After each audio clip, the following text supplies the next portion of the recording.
Lito Nevia. Se puede decir mucho, con solo decir Lito Nevia uno ya sabe quién es.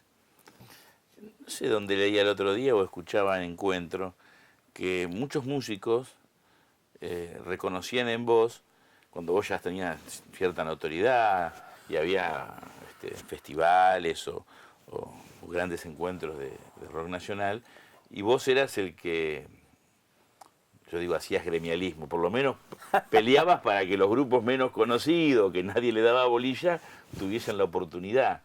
¿Por qué hacías eso cuando otros a lo mejor eran más indiferentes y les preocupaba cuidar su lugar?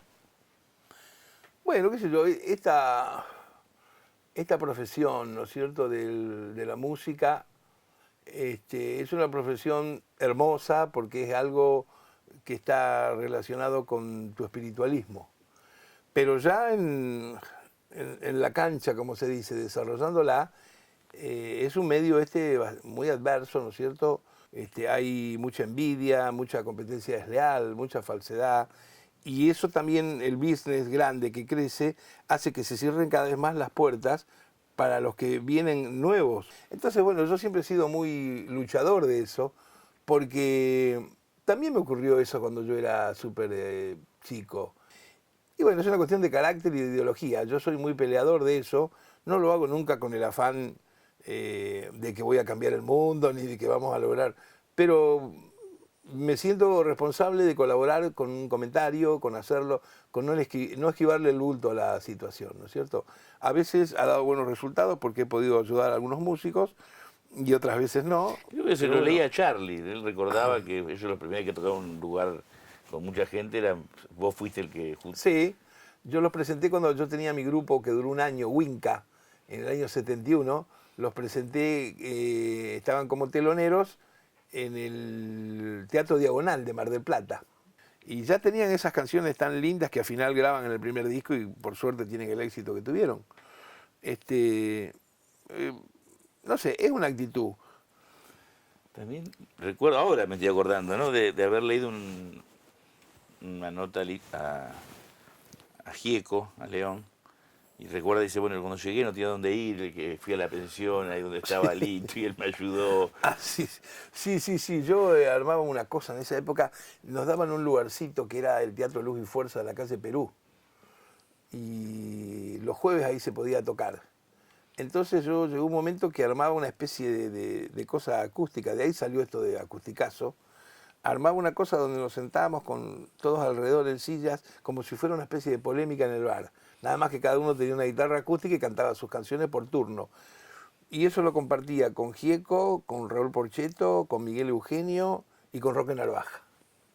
Sí, pero además te digo una cosa, al margen de uno mostrar la música de uno con su sonido, con sus arreglos y eso, no hay nada más lindo y noble que además tocar con otra gente. Porque el mezclarte con otra gente, eso hace que tocas distinto, que aprendes más. Y claro, creces. Siempre pasa algo distinto. Yo esa actitud la he tenido primero con el rock y después la he tenido produciendo y tocando con el tango y con el folclore. Por toda la gente que ha desfilado acá por Melopea, ¿no es cierto? Que he grabado en los discos de Virgilio Espósito, los del polaco Goyeneche, que he grabado con el dúo salteño, que he grabado con el Cuchi Leguizamón. Y también lo hiciste con otros músicos muy talentosos, pero que no son tan conocidos como los que nombraste. Sí, no. Acá, mira, Melopea, que tiene 23 años ya de existencia, tenemos un catálogo de 600 álbumes y donde está por lo menos el primer disco de un montón de gente que creció y que está en otros lados, pero los primeros discos los hizo acá en el momento que no los hacían en ningún lado, ¿no es cierto? Te digo, qué sé yo, en tango, Adriana Varela, Néstor Marconi, música de fusión, qué sé yo, el Mono Fontana, César Franov, Quique Sinesi, gente que ha grabado acá porque nos hemos llevado bien, porque nos ha gustado la música que tocan, por la propuesta, ¿no? ¿Por qué la fusión? A mí me gusta la música del mundo. Y a esto sumale las características que nosotros tenemos con tanta migración, con tanta variedad regional. Entonces, siempre he sido muy sensible al jazz, a la música brasilera, al tango. Nunca se me ocurrió estudiar bandoneón, pero yo tengo toda la colección completa de Troilo, incluyendo sus discos antes que yo naciera. Es decir, conozco de música, sé apreciar, me gustan un montón de cosas, y esto hace que cuando yo llego a escribir lo mío o quiero hacer cosas nuevas, todo eso está metido en mi sensibilidad, en mi evocación. Y esto me permite a mí a veces decir, bueno, lo llamo fusión porque sí, porque a veces la gente no entiende y te pregunta por qué haces eso. De alguna manera también ha sido bueno esto de la fusión, porque hemos posibilitado que se conozcan músicos un poco más que no se conocían y que eran maestros en lo suyo. Ahora vos la fusión la podés realizar si te juntás con tipos que tienen la cabeza realmente abierta. Viste que hay artistas que durante 25 años hacen 25 temas y todo, y parece un solo tema que lo cortaron a pedacitos. Yo trato de innovar, de hacer cosas nuevas, claro. Nunca me aparto de mi estilo personal, cosa que está bien y es inevitable. Digo, tengo mi manera de cantar, mi manera de armonizar, lo que vos quieras. Pero no estoy buscando, bueno, che, ahora la moda que se vino es tal cosa. Digo, yo no estoy con nada que tenga que ver con la moda. Hago lo mío, nada más. ¿No? Es bueno eso, es bueno para todos los órdenes de la vida que todos tuviéramos esta convicción, esa decisión. Después te fuiste, por supuesto esto, pasaron muchas cosas, digo, pero después el exilio. Sí, eso fue cuando terminó el Mundial del 78. Sí, me tuve que ir porque hacía como un año que estaba prohibido por todos lados, en las radios, en las teles. Y bueno, eso, viste, con un músico hace que no te llama nadie para tocar. Porque además no es solamente la prohibición que tenés, sino que esa prohibición se corre la bolilla en el ambiente y hay otros lugares donde hay gente que se influencia de eso y tampoco te lleva, porque tiene miedo. Entonces por las dudas no te lleva. Y bueno, estaba muy mal toda la última época. Entonces, cuando terminó el Mundial, vendí unas últimas cosas que tenía, un teclado, un piano Fender. Y me compré un pasaje y me quedé sin un mango, ¿viste? Y me fui a la aventura, quería ir por América, porque podía ir, digamos, como algún lugar para seguir haciendo lo mío y escribir mis canciones en castellano y todo esto, podía ir a España o México, digamos. Y preferí seguir por América y recalé en México. Pero no conocía absolutamente a nadie, llegué sin ningún tipo de recomendación, nada. Lo que pasa es que, bueno, me encontré en una tierra donde la gente es impresionante, muy solidaria. Los mexicanos me hacen mucho acordar a la gente nuestra del interior. Muy buena gente, te ayudan sin preguntar por qué llegaste ni nada. Y al final me quedé 3 años y pico. Empecé a dar recitales en las universidades, esto, aquello y lo otro. Y cuando vi que acá amainó, que ya se podía entrar, que es ya pre-Malvinas, ahí me volví y por suerte ya me pude quedar y quedarme acá tranquilo. Eso fue. ¿Por qué peronista? Pues yo digo, bueno, no digo lo que pienso porque no tiene que ver ahora, pero, sí lo digo.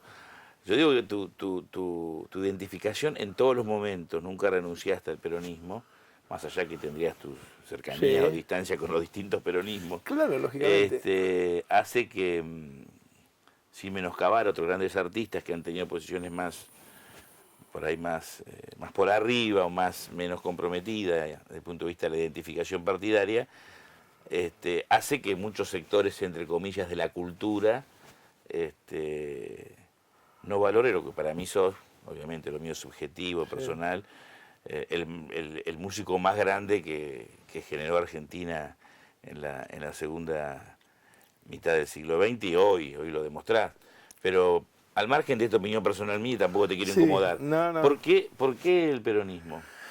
Bueno, eso es una cosa de muy chico en mi casa, con mi vieja, que era enamorada de Evita y las cosas que yo oía que hablaban, que contaban. Eso fue de chico. Después ya, digamos, cuando uno ya empieza a tener ya 15, 17, 18 años, que empecé más a leer literatura en general, claro, siempre encontré en cosas históricas, en escritos, que con todo lo que era el peronismo, Evita, justicialismo, siempre había un acento sobre clases más populares y sobre cuidar intereses argentinos realmente. sin caer en esta historia del nacionalismo ese. Entonces, bueno, yo empecé a creer eso y lógicamente lo fui esgrimiendo como una conducta y a declararlo en algunos lugares, pero nunca en mi vida lo hice pensando en que te voy a convencer que vos tenés que hacer eso. Ni nunca en mi vida trabajé en mi profesión porque hubiera un gobierno peronista. Es más, hubo gobiernos peronistas que hasta me prohibieron el lugar. Tiene hasta eso el peronismo, ¿no? Pero yo nunca cambié de idea porque... Y en otros gobiernos ser peronista tampoco era negocio, Claro, con lo claro, cual... claro. No sé. A mí no se me ocurre cambiar de algo que estoy convencido. Ahora, que el peronismo tiene históricamente ese, ahora le dicen pragmatismo, no sé cómo llamarlo, eso de diferentes versiones, diferente gente, es porque los seres humanos son diferentes, qué sé yo. Mira, yo hacía una analogía con la música. El peronismo tiene un montón de vertientes donde con un montón yo por lo menos no estoy de acuerdo. Y por eso voy a dejar de ser peronista, no me gusta cómo lo interprete, cómo lo desarrolla tal o cual, yo lo hago de otra manera. La música es exactamente lo mismo.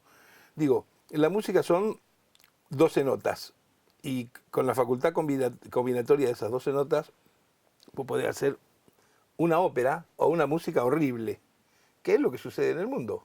Hay una cantidad de música, no se puede creer lo fea que es, lo de golpe bajo para la gente. Y está hecha con las mismas notas. Entonces, ¿qué hago yo? ¿No toco más? Esta es la idea que yo tengo con respecto a por qué uno es de una postura u otra. Pero nunca lo he hecho de una manera rígida. Puedo ser amigo del partido que vos seas. Eso me ha llamado mucho la atención cuando al revés hubo gente que no me ha recibido, ¿viste? Me han pasado cosas como, por ejemplo, asistir a un programa de televisión y compartirlo porque me entero en ese momento con un político radical muy importante, y el tipo cuando se entera de que va a ser conmigo se va y no lo quiere hacer, como si yo fuera un vampiro, ¿entendés? Pero es un tarado un tipo que hace eso, ¿no? No lo entiendo eso, la verdad. Y después me han pasado cosas que son también cómicas si las lees ahora a la distancia. Por ejemplo, cuando vuelve la democracia, con Alfonsín, claro, yo ese día estaba tocando en Washington, el día de votar. Entonces yo no voté. Cuando llego al otro día, había 3 o 4 periodistas, como está siempre lleno en los aeropuertos, no sé qué, y algunos que me conocen se me acercan para hacerme una nota. Bueno, ¿qué pensabas? Que volvimos a la democracia. Bueno, bárbaro, estoy súper contento, ¿qué iba a pensar? Bueno. ¿Y por quién votaste? ¿Viste? Ese tipo de cosas así.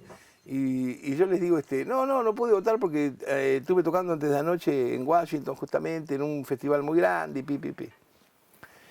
y Y otro de los periodistas dice, pero ¿y por qué no hubieras votado? Y yo digo, bueno, yo soy peronista, ¿por qué quiere que vote? ¿Para qué habré dicho eso? Durante todo el comienzo de gobierno radical, nunca en la vida me contrataron, pero ni para limpiar un parque. Pero vos sabés lo que es. Entonces yo digo, eso está mal, ¿viste? Pero no está mal porque me pase a mí. Eso es una cosa que retrasa, ¿no? ¿Te acordás que hace poco te contamos que los consumidores íbamos a estar mucho más protegidos? Es porque ya implementamos un nuevo sistema de solución de conflictos. Si tuviste problemas con algo que compraste o con un servicio que contrataste y la empresa no te dio una respuesta adecuada, ahora tenés Consumo Protegido. ¿Cómo funciona? Te comunicas con Consumo Protegido y vas a una conciliación donde la empresa, vos y un conciliador van a buscar llegar a un acuerdo para solucionar tu problema. Es gratis para vos y obligatorio para la empresa. Y como el conciliador es especialista en temas de consumo, no hace falta que vayas con un abogado. ¿Viste qué fácil? Los consumidores ya estamos más protegidos. Más información al 0800-666-1518 o www.consumoprotegido.gov.ar. Consumo Protegido, siempre de tu lado.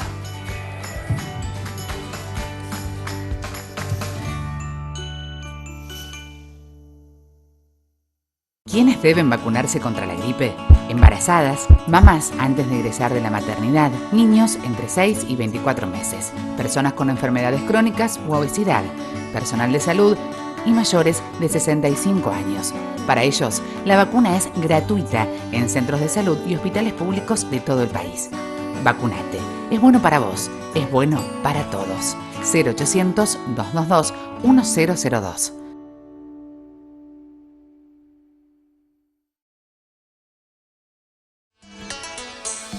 Si tuvieras que sintetizar en 5 o 6 nombres, teniendo en cuenta esta visión amplia, ecléctica que tenés de la música, ¿qué nombres te han marcado, te han impactado, músicos? Es una lista... Dijo 6 y Sí. quiere decir 20 de siglos, no hay problema. No, mira, a mí esencialmente me gustan los compositores que escriben con un estilo nuevo en la música popular y que son esos compositores que mientras va pasando el tiempo vos escuchás una nueva canción y sin que te digan de quién es, ya te das cuenta que es de ese compositor. Estamos hablando de Antonio Carlos Jobim, claro, del Pucho y Leguizamón. Estamos hablando de Barbácara, estamos hablando de Michel Legrand, estamos hablando de Milton Nascimento. ¿Quién más te puedo nombrar? Bueno, pilas que conozco, Gene Webb, bueno, Piazzolla, claro, una cantidad de compositores que hay, que finalmente para mí son, a la larga del tiempo, como la simiente de una casa, la base, la estructura de la música. Después la música, mientras va pasando el tiempo, pasa por 1000 estadios, por 1000 modas, que esto, que lo electrónico, que lo acústico, que lo pesado, que lo liviano, que lo softly, que no sé qué. Estos son inventos del business. Pero lo que están son Stevie Wonder, lo que están son las canciones. Las canciones muchas veces marcan después un desarrollo en el tiempo de estilos que derivan de esas canciones en otras agrupaciones que aparecen, o formas de cantar o formas de escribir. ¿Qué sé yo? Bob Dylan, por ejemplo. Bob Dylan nunca tuvo un grupo como los Beatles. Sin embargo, es uno de los tipos que más ha influenciado e influencia a tipos que agarran una guitarra y empiezan a tocar. ¿No es cierto? Otros músicos, no sé, Franz Zappa, con una obra inconmensurable, muy complejo lo de tocar de él, muy difícil, pero la actitud como se dedicó a la música hace que lo copien muchos, no la música, sino la actitud de él. Creo que es una cosa parecida a lo que pasa con Piazzolla, digo, ¿no? Con Piazzolla y con Miles Davis. A mí, por ejemplo, desde chico me han gustado Piazzolla y Miles Davis y tuve la suerte ya a mis 13 años de tener un disco de Miles Davis. Hoy en día tengo más de 200, porque soy loco coleccionista y siempre encuentro una grabación nueva del tipo. Y además es un tipo que fue cambiando, cada década cambiando. Pero a mí nunca se me ocurrió en la vida estudiar la trompeta. Nunca se me ocurrió estudiar el bandoneón. Lo que me ha maravillado de estos tipos y me ha hecho bien, algunos por conocerlos personalmente como Astor, otros por leerlos en interviews como Miles Davis, lo que me ha emocionado siempre es la actitud férrea con lo que querían hacer con la música. Eso para mí es como que también el tipo te está enseñando algo y que no necesariamente tiene que ser la composición en sí mismo de la música, ¿no? Y antes de empezar a grabar, hablabas de que sos fanático del cine. Sí.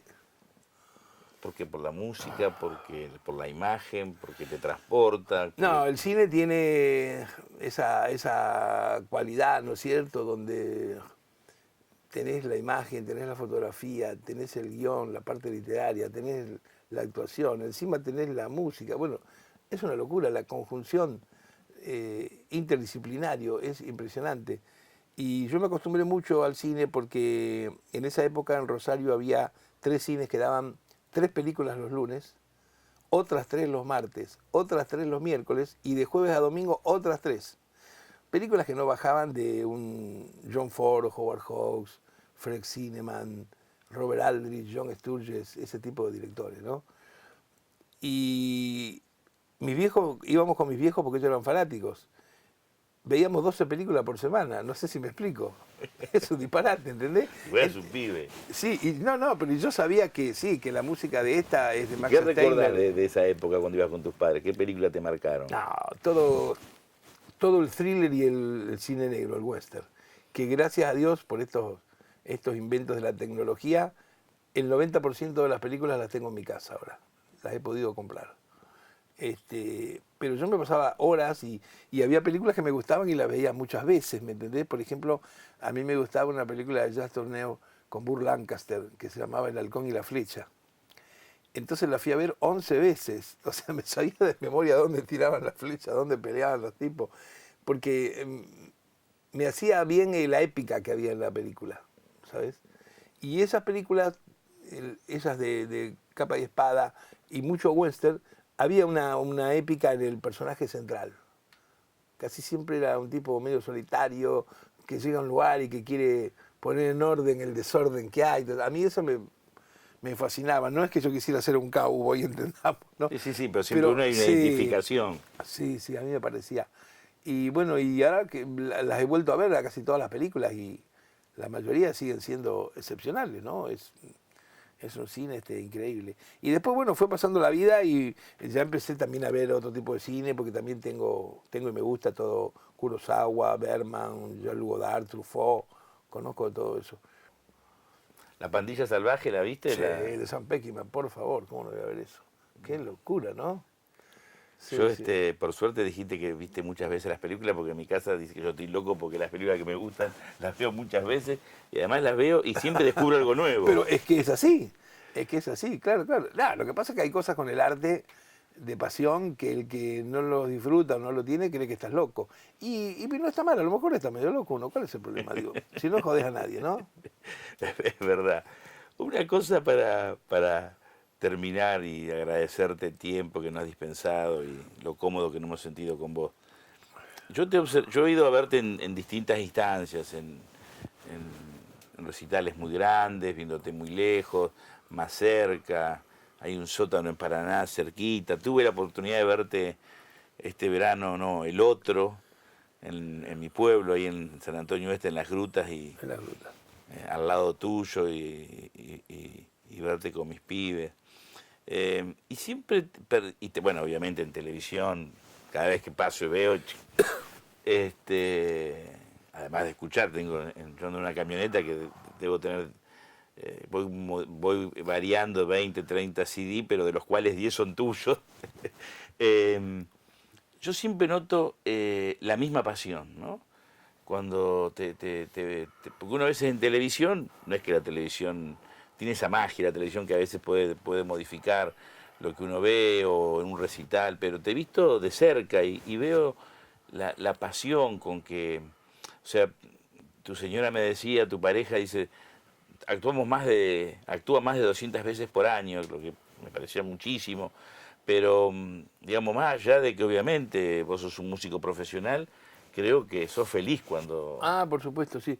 Sí, yo creo que esto de la pasión, como le llaman por ahí, la llama, eso, nada, si vos lo tenés siempre, porque, digo, ¿cómo es la otra manera? ¿No es cierto? Que te dicen, che, hoy voy a tocar con pasión, ¿eh? Y a la otra semana el tipo viene y dice, toco sin pasión. ¿Cómo es? No, yo no lo entiendo. Yo hago esto desde muy chico. Y la pasión surge no solamente porque hago lo que me gusta, sino por las cosas que me salen musicalmente, que quiero transmitirlas, las letras que escribo, los músicos con los que toco, la gente que me viene a ver a los lugares, de la edad que sea. Todo eso va armando algo que vos tenés una suerte de responsabilidad frente a lo que estás haciendo y que en el momento de tocar, ¿qué sale? La pasión, que es el único motivo disparador de por qué lo haces. Porque si no fuera así, habría otra razón. Y no hay otra, ¿viste? Digo, yo no sigo tocando tanto porque soy famoso. Toco porque es mi trabajo espiritual. Es muy difícil para la gente hoy en día vivir de algo que le gusta. En el mundo, ¿no es cierto? La mayoría de la gente en el mundo vive de algo que no le gusta. Y yo vivo de algo que me gusta. ¿Cómo querés que no toque? Sí, sos un privilegiado. No, claro. Hablando de película, ¿no? Yo me acuerdo los fabulosos Becker Boys, Sí. y el personaje, Jet Bridge, cuando tocaba con el hermano sufría. Sí. Y cuando se iba a tocar jazz ahí Sí. Es linda esa película, ¿eh? Hermosa, sí. Sí. Sí, estaba pensando recién que mencionaste La Pandilla Salvaje y creo que la película que cierra ese género mucho más reciente es la de Clint Eastwood, Los Imperdonables. Sí. Es de esa raza, ¿no? Qué película, sí, impresionante. Bueno, Clint Eastwood es una cosa muy rara porque un tipo con una cabeza de derecha que hace cosas de izquierda. Claro. Digo, derecha e izquierda simplifico, pero sí. ha hecho unas películas que te conmueven. Sí. Ahí Los Bueno, Imperdonables. pero si entras a buscar por ahí, vas a encontrar, antes que Clint Eastwood, 2 o 3 personajes que los vas a querer y que también eran parecidos, como John Ford y John Wayne. Sí. Vaya de derecha. Y sin embargo, bueno, el protagónico ese del cowboy, nadie lo hizo mejor que John Wayne. Sí. Y las películas de John Ford son Ah, tremendas, por ¿no? supuesto, sí, sí. Y lo que te quería pedir para terminar, si Sí. querés, sin problema, Sí. que nos regales lo que vos quieras tocar un ratito, un minuto. Bueno, dale.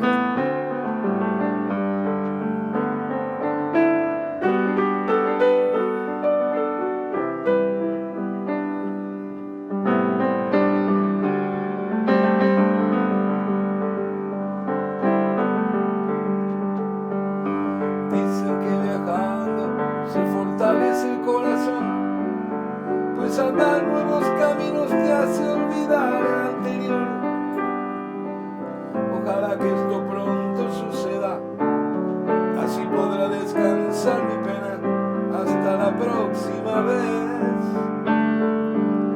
Ojalá que esto pronto suceda, así podrá descansar mi pena hasta la próxima vez.